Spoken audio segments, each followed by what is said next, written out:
Amazing. Thank you, Vasuki. Thank you so much for joining us today on a Friday evening to talk about my research. So I'll start by introducing the cover. So this is a cover of a graphic novel that I made for my thesis project. It's titled Yestermorrow, and I'll be delving further into what that means. Just going to start out with an introduction. So my name is Enna, and I'm a Toronto-based interdisciplinary artist, researcher, and storyteller. A lot of my practice explores my hyphenated Korean-Canadian identity through animation, world building, roller skating, murals, and zines. My background started off with architecture and then formed more into like digital media. And then most recently, I graduated from Communication and Culture program, which is a joint program between Ryerson and York. I find this to be a very interesting trajectory just because it's a little unconventional in terms of like the typical creative path. But I think it makes sense as to why I pursued a comms degree instead of something like fine arts. But this point will be something I'll be referencing at the end of the presentation. I want to begin with my timeline. So this is the second page of the graphic novel. It begins with highlighting different characters of each of the story of Yestermorrow. Each chapter is dedicated to a certain character, and there's certain events that lead up to the conclusion. So Yestermorrow is a feminist graphic novel that uses patriarchal tech dystopian society to highlight and critique the exploitation of women in tech, craft, and maker spaces. Informed by techno-feminism and speculative designers, I critique the gender, racial, and power structures of how tech giants have repeatedly treated their racialized female tech workers like their products, used, disposed of, then left to rot. The story is primarily told through the father, YY, and his daughter, Y.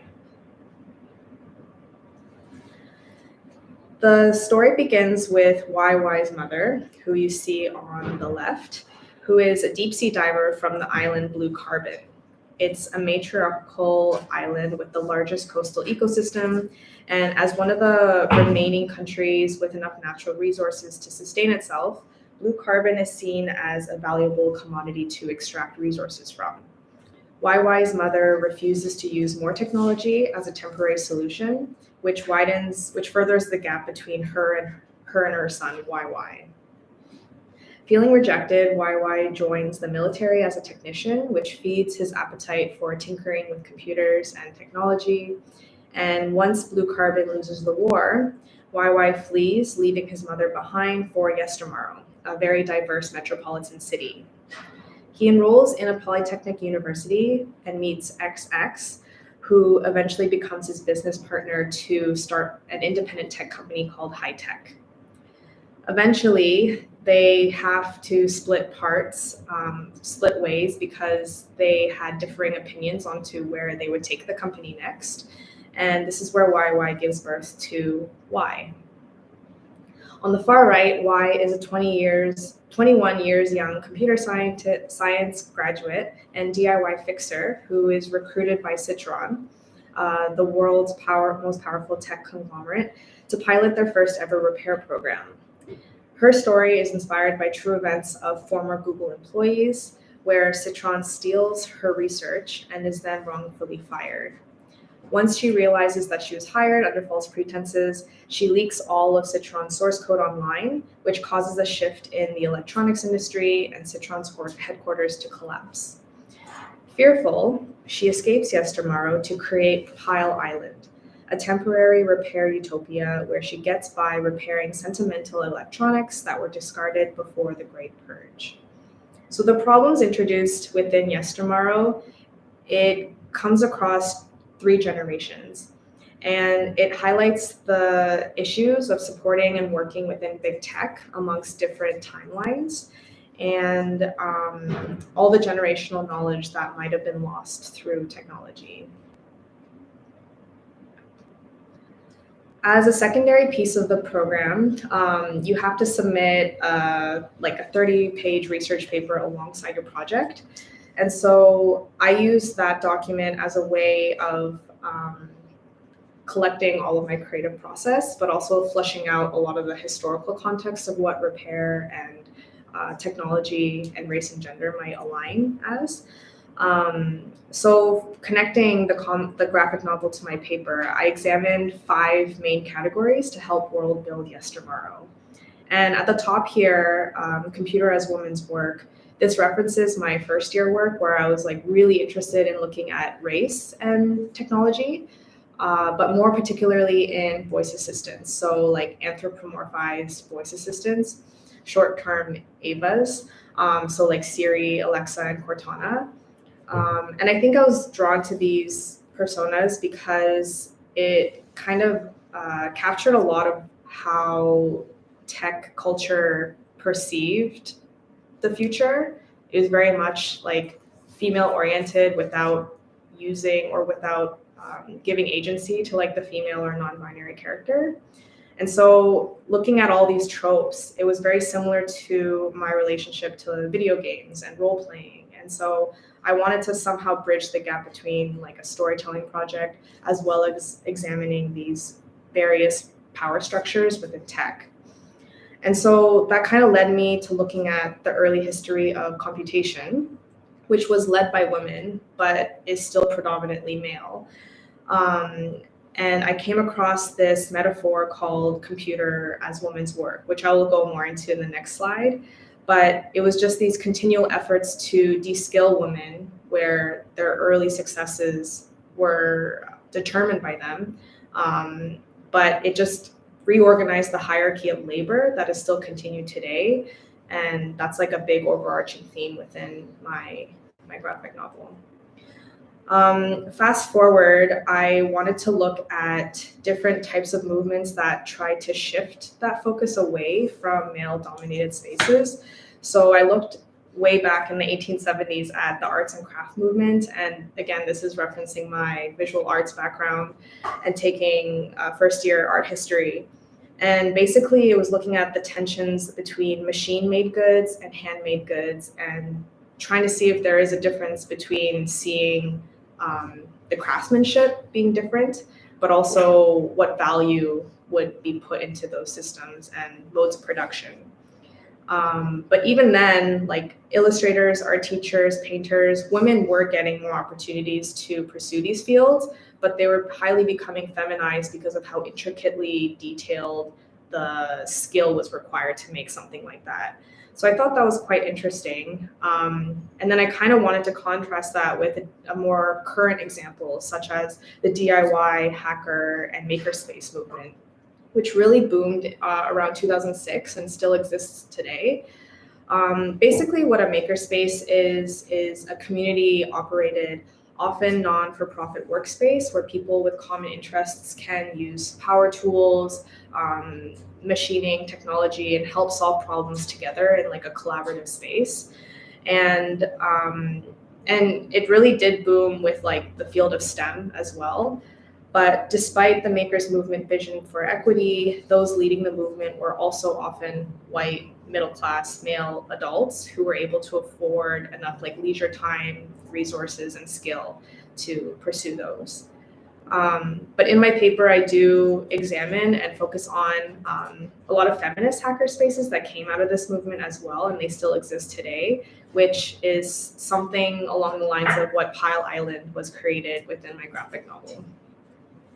But yeah, I just wanted to see how like hacking and my definition of repair went hand in hand, and trying to imagine what like a circular economic repair logic might look like in the year 2100.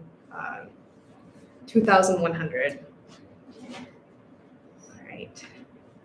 So examining more further into the metaphor computer as women's work, this wasn't the first time a device has been gendered, as the feminization of computers dates back to the early history of computation during the mid-19th century, when businesses started hiring women as clerks, bookkeepers, and office machine operators. Computer offices began employing some of the more educated women as computers.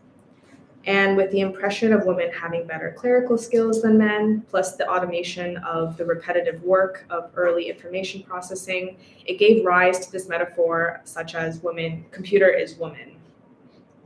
And in 1946, which is the image as the background, the ENIAC, the first programmable digital computer, was invented. But since these tasks required such meticulous skill, it was given place to women because of their small, fragile hands. So it quickly became a feminized occupation, even though it required such a robust knowledge of skill and mathematical skills as well. And then this is what started to happen with women's work becoming more invisible and not as recognizable. It also expanded into more of how like the voice assistant became more of like a secretary or like an assistant or like a caretaker. Further along my first year work, I was looking at the personality traits of these voice assistants, which goes into the design of how these voice assistants are made. And so this is a slide from a UX designer, Sophie Klebel, who works at Google, mapping out certain traits that are desirable within these voice assistants and what attitudes that can be portrayed.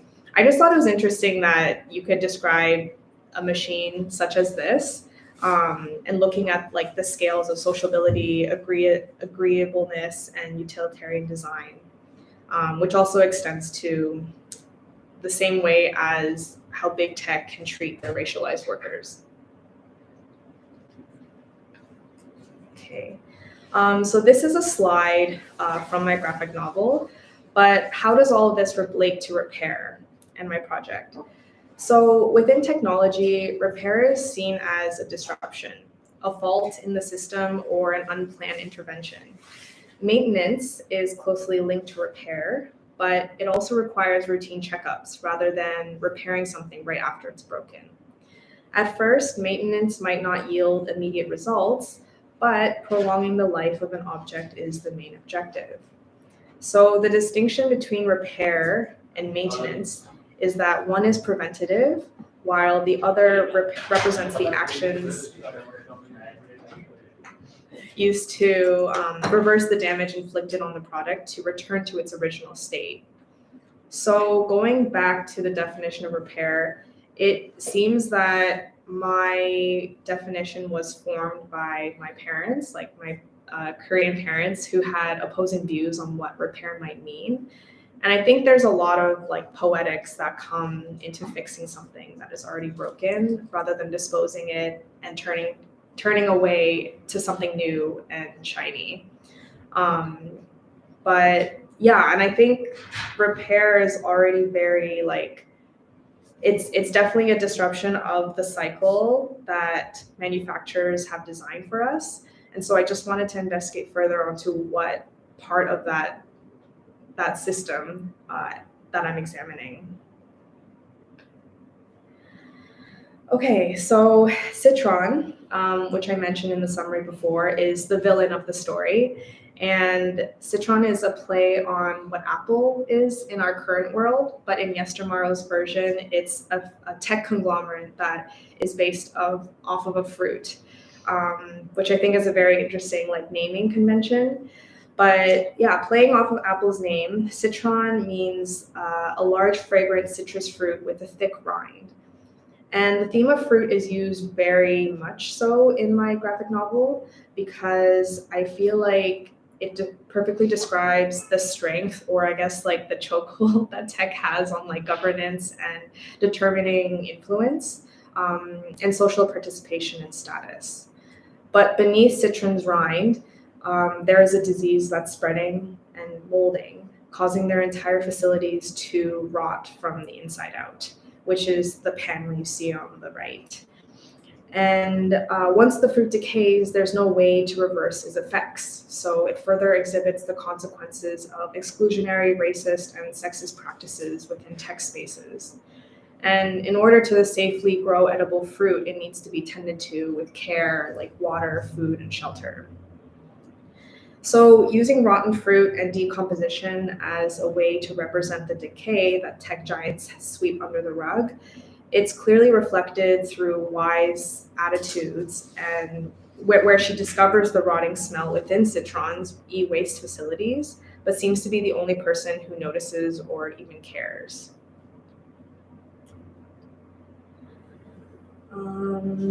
So this is the first day that she starts working there, not knowing any of Citron's intentions. But Y's story is reflected by two true instances. One being in 2007 when the iPhone first came out. George Hotz, a 17-year-old prolific hacker, he was the first one to successfully jailbreak the iPhone.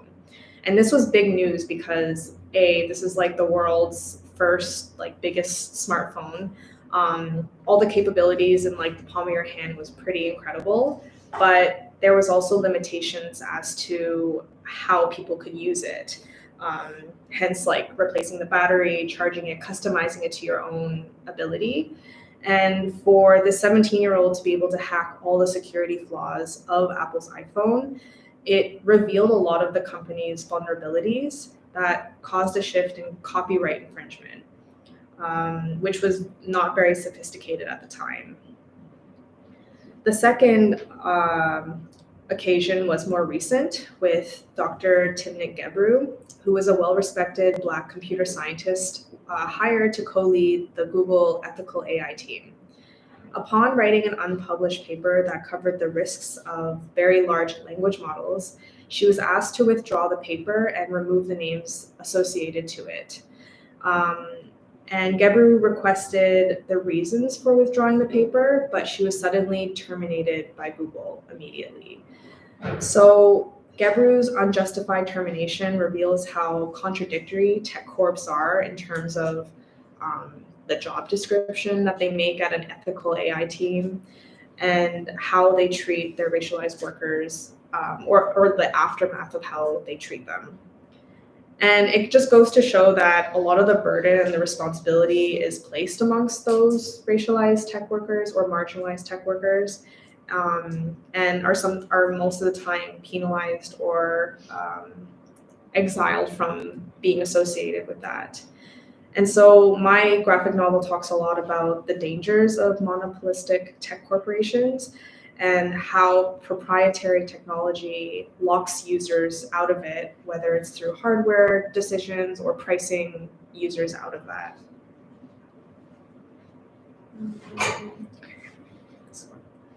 So some of the methods that I used throughout my graphic novel was research personas. And this is a workshop I took with two professors from Ryerson. It kind of helped me expand upon like the role-playing aspect that you do in video games when you start out with your character and you get to like min and max your stats of like physical strength or like intellectualism or emotional intelligence and things like that. So it was really fun to try to do that myself through the eyes of how I would want my story to be played. But basically, I was really interested. These were early renditions of two characters that I wanted because at the time I was so interested in stories of like two opposite characters meeting somehow and then like fighting towards a common goal.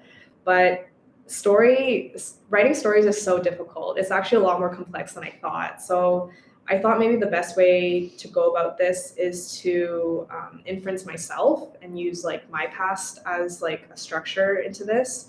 But what I do find interesting is that the character on the left, he is a Nebraskan farmer, and the reason why that's such a specific persona is because with copyright infringement and proprietary tech, agricultural people and farmers are the ones who suffer the most in terms of what type of technology they can use with farming, which is kind of strange when you think of like repair or like hacktivism. It's mostly like technological people. Do you know what I mean? Like computer scientists or like computer programmers, but it's farmers and people in the automobile industry that actually suffer a lot because there's only one part that they need which costs like $300, and their whole tractor is like unusable. So I thought that was interesting how far the right to repair movement could expand to different industries. But then my other research persona would have been like an atypical computer scientist graduate. I think I was just interested in like showing a dynamic of my friend groups at the time. Like I wasn't friends with people while I was in school. I found them through like tech events, you know, or like networking events. So I was always curious as to what their perspective might have been post grad. But I was also at the time looking at a lot of like the political economy of repair, which I'd have to say I'm not familiar with at all. But I think it was really helpful that I took a course regarding that aspect, because coming from a creative background, like talking a lot about economy or other areas that I'm not really well versed in is scary, but I think it helped shaped the whole like wholeness of my project. But yeah, then I soon realized that writing about the future also requires a tunnel to your past. It felt like I was only developing one half of the story and like missing why, like the intentions of the characters. And so I looked at my own past, and I kind of use it as like a counter archival practice. So looking at ways of what my past helped to inform my present and what shaped how I envision the future. But the grandmother is specific because it represents the deep sea divers in Jeju Island, which is the most southern island of Korea. And what I found most interesting about this like sea culture was that they would dive like multiple feet underwater without any oxygen tanks. But it contrasts so much with how hyper technologically advanced Korea is as a country. So I thought this like, I guess, analog or like more human-made method contrasted with how like developed Korea's technology is was very interesting. And so that kind of showed this like generational transition between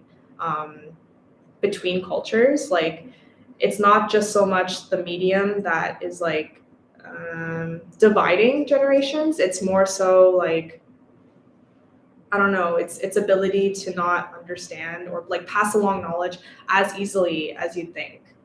But yeah, I think it's also referencing different generations' relationship to industrialization, technological advancements, and values and how they see society. But yeah, I think like referencing my own past led me to this overarching question, which I still struggle to handle. But my project grapples with the question of how do we stop supporting exploitative tech corporations when we feel like it's the only choice we have left? These patterns of tech giants interrogating and disposing of women are mirrored very much in Y's narrative, which sheds light on a lot of what Citron and other tech companies value most, which is themselves.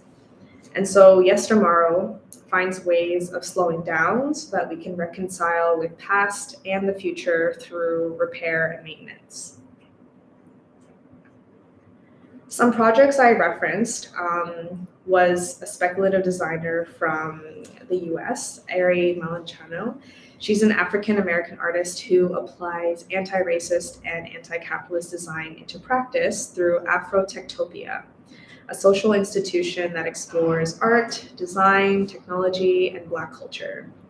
Her piece, Building a Museum 353 Years in the Future, is a co-creation speculative design piece that explores the eradication of racial oppression in future times. And so this project is structured through a timeline. So she used a method, it's called the working backwards method. So 353 years in the future, year 2400, she works backwards in terms of where she is in the present as a method to take steps into what she imagined each year to be. And it seems really simple, which is something I tried to implement in my graphic novel. But I think just like having a very like lo-fi, like a low fidelity system to map out where you think the world is going to go is very helpful. And I kind of enjoy that like her goal is to create this museum of all these pieces that can like archive historical events along the time. So I tried that. It's not as like clean as hers, but I think it's helpful to just map these ideas out. So I'll try to take you through this. The blue numbers at the bottom is showing age. So I thought that was important because I was trying to align the history of my father when he immigrated to Canada. So I wanted it to make sure that he was a certain age in terms of enrolling in school, because that kind of helped me define how old his daughter would be and as well as how old his mother would be. And then the big line over here examines the year of the world.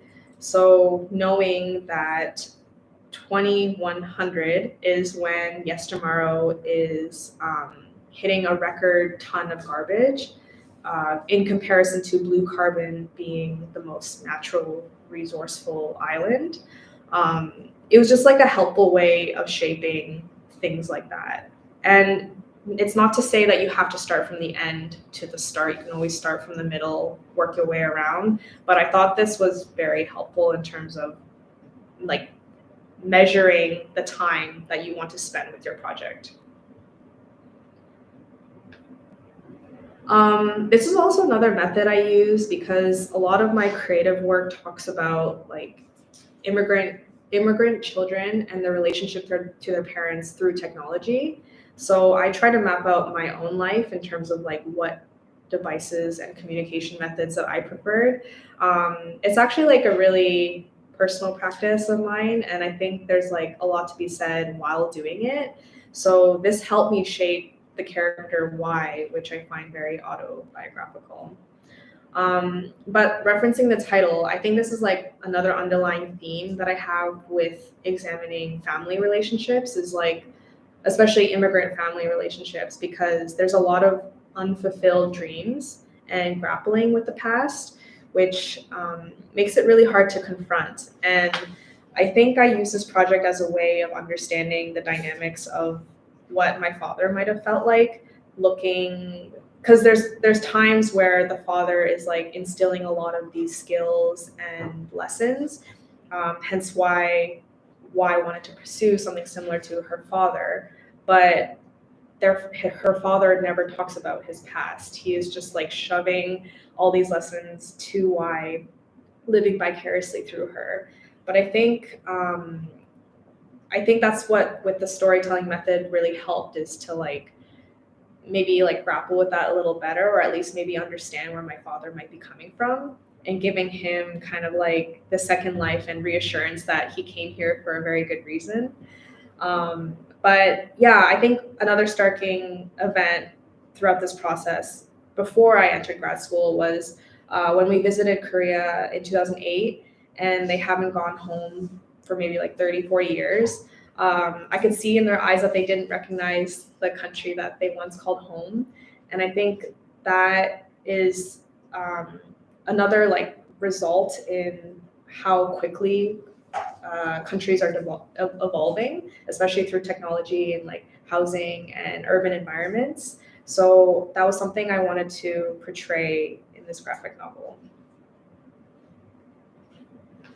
Okay, so I'm gonna flip the switch now to looking at more of the technical side of things. So the reason why I chose Apple, apart from the hacker incidents, was looking at like the PR of what these tech companies have in terms of how they play a role in e-waste and repair.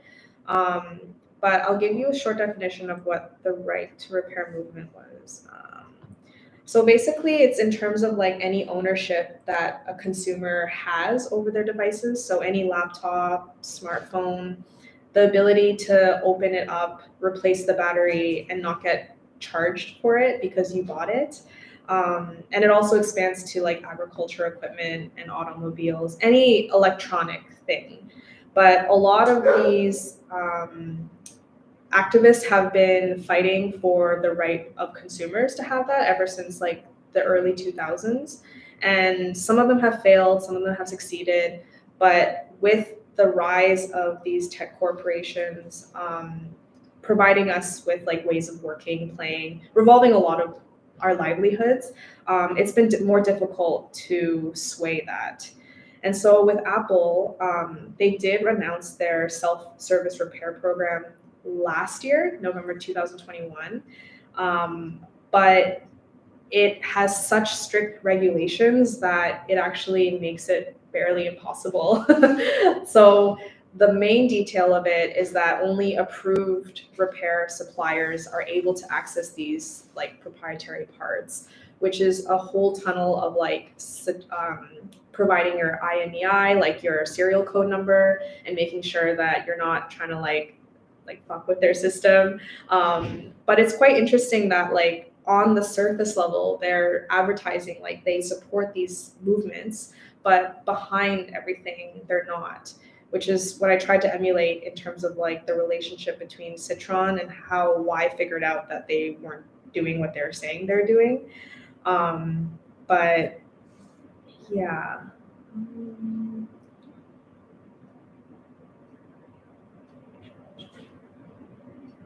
Okay. But succumbing to public pressure, Apple revealed their self-service program in 2021. But repair advocates and hobbyists believe that the repair program is solely for good PR to appease Congress and the Federal Trade Commission. Dr. Cory Doctorow, a Canadian-British tech activist, journalist, and science fiction author, states, any super concentrated industry is going to have a unified vision for what it wants when it's lobbying efforts, and it's going to have a lot of money to spend on it. You will more likely get sued rather than out-innovated. What he means by that is with a lot of tech corporations that are able to afford these defense lawyers, they can write new laws to protect their proprietary technology as a way of innovation or anti-competition, as a way to protect them against the consumer. So yeah, this is a lot of like specific things that I learned in my political economy class, which I thought was really interesting because yeah, it's a lot to read up on, but it does give you a nice like background as to how this type of thing works. But I just wanted to provide you with that knowledge. Yeah, so this is just another. Okay. So I think repair can be very interesting because it looks into remixing or reusing, and current examples of this is like Arc'teryx and Toronto's Alpha Regear program, who collaborated with designer Andrew Wan. He's reusing these like coats and then resewing them to remake something else. And there are repair cafes that collaborate with the Toronto Tool Library that also allow people to come in with their electronics or broken things or appliances, and they get to fix them for free. And I think what's interesting about both of these communities is that the repair cafe is more of a community-driven experience where you're learning together throughout this. And I think the passing of knowledge is quite interesting in these photos because it's like amongst generations, amongst different ages, different walks of life. I highly encourage you to go to one, even if it's just to like witness something or not.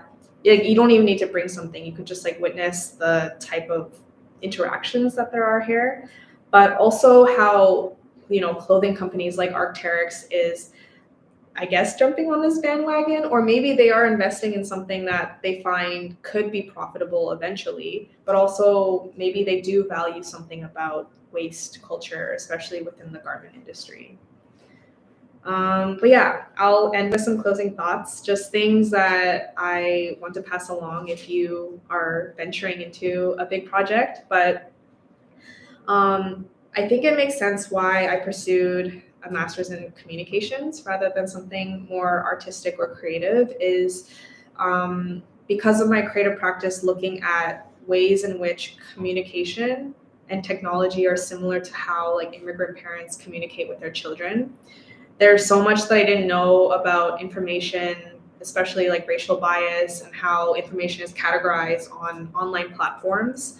And I think what was really useful was applying methods or even believing that my past could be used as a research method and finding the vocabulary to be able to communicate that to other people. Yeah, like being able to turn it into a methodology and then turn that moment into a story that some people could relate to or find interesting. The second point was something that I was struggling a lot with, and I think the pandemic had a big part to play in this, but I think there's huge pressure to make sure that your experiences make sense to someone else, say your supervisor, your committee, your friends. But I think it's more so a very personal experience for you. So I think letting go of that expectation that everyone's not going to understand it is totally fine. But I also think it's good to be critical of the academic environment that you're brought into, especially if the syllabus is like all like European or American men. You are also shaving or creating that path for other people in that future sense. But yeah, I think like understanding what it is you're there to do and focusing on that goal and being okay with doing that achieving that for yourself is a constant reminder that really helped me complete this project. But yeah, all right, I will close off with questions, comments, or feedback. I also have my contact information if you wanted to look up more of my work. Yeah, thank you. Thank you so much.